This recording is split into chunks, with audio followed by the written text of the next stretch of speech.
Hello everybody, it's Graham and Shani from Jump On and Stay again, and we're going to now do part 2 of step 5, which is adding all the rates in the availability into the manager's portal.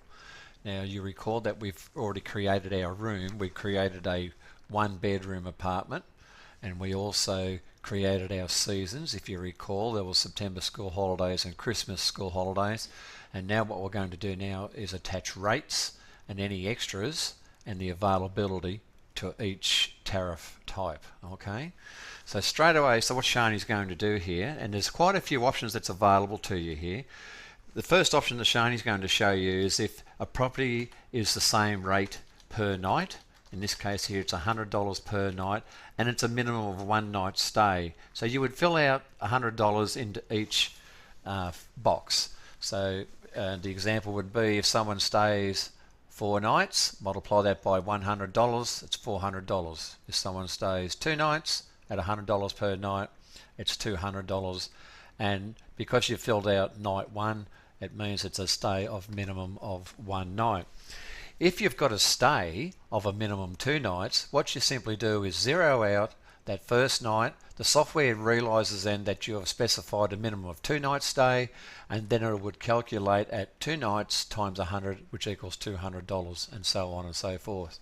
Another option available to you is that you might have shorter stays being more expensive than longer stays. So in this case here, Shani's going to type in, say for the first night's 250, and then 200, and then 150, and so on and so on. So what that means there is that if a guest stays 1 night, they pay $250. If a guest stays 2 nights, they pay $200 per night. If a guest stays 3 nights, it's $150 per night. So it actually does the arithmetic for you. You don't need to know what the total is there.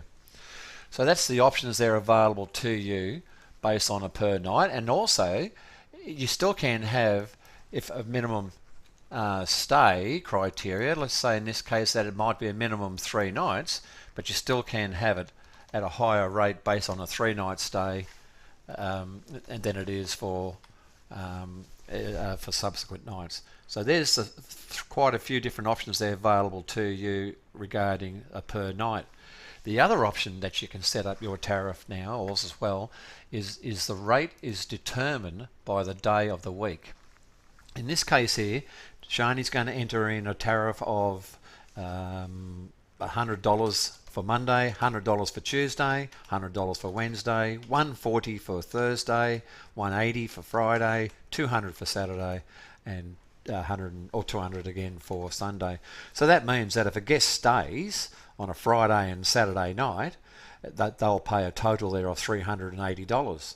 If a guest stays Tuesday and Wednesday night, they would just pay a total of $200. So that's another really good aspect of how you can set up your rates. It's very, very, very good indeed. The next window down, of course, is your availability. This is where you set your default availability. So let's say that you have 10 1-bedroom apartments. This is where you would add in the availability based on the default or low season, and we'll show you that you can amend the availability depending on other seasons as well. So that's another very good feature. The next step we need to go to now is into the additional charges for the kids or adults. You recall when we set up this 1-bedroom apartment, we specified that there was 2 people allowed using existing bedding, but the maximum number of people is 3. So what we need to do is calculate what it is for that extra adult.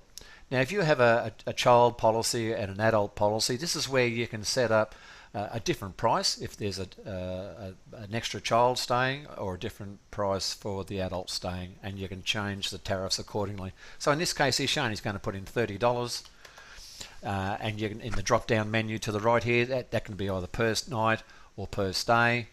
In this case here is $30 per night. If it's a extra child that's staying, it might be $20, and the same might apply there. It could be just a per night charge or a per stay charge. What you have the ability as well is to either use your special conditions that you may impose on this stay or adopt the standard conditions. But being of this is low season, in this particular case we're going to adopt just the standard conditions here, and I'll show you an example of how to use the special condition when we go into, say, high season, which is what we're going to do now. So high season, basically it's the identical to what Shani had there before. You just set the tariff to a higher amount. In this case here, Shani has set the per day rate to $250 a night, minimum one night stay. Again, you change the criteria. Again, you set your availability. You may want more, you may give less. It's up to you. And what we're going to do here, we're actually going to adopt the special conditions for this particular room tariff, because being high season, you may want to use or charge a higher deposit amount. You may want to say to the guest that the full payment must be paid prior to arrival. So this is an example here where you can tailor the condition to each individual seasonal tariff. And what you do, it copies and pastes the standard condition into the special conditions, and then you just simply type in and amend whatever that you want to apply for that special condition. And in this case here, Shani's going to type in high season policy, full payment on arrival or something like that, full payment prior to arrival. So you can see there that the software gives you lots of flexibility there to be able to tailor your rates and your policy conditions to whatever you like. Okay, so that's about completes all that portal. Thank you very much.